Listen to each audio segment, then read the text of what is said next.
Hi friends, అన్నం ఉడికిందో లేదో తెలియాలంటే కొత్త వాళ్ళకి అనమాట.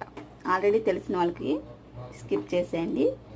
చిన్న వాళ్ళు ఉంటారు కదా, అన్నం ఉడికిందో లేదో తెలియడం కోసం మనం గరిటని ఇలా గుచ్చండి.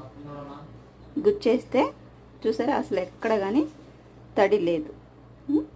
ఒకవేళ తడి ఉందంటే అన్నము అవ్వలేదని అర్థం.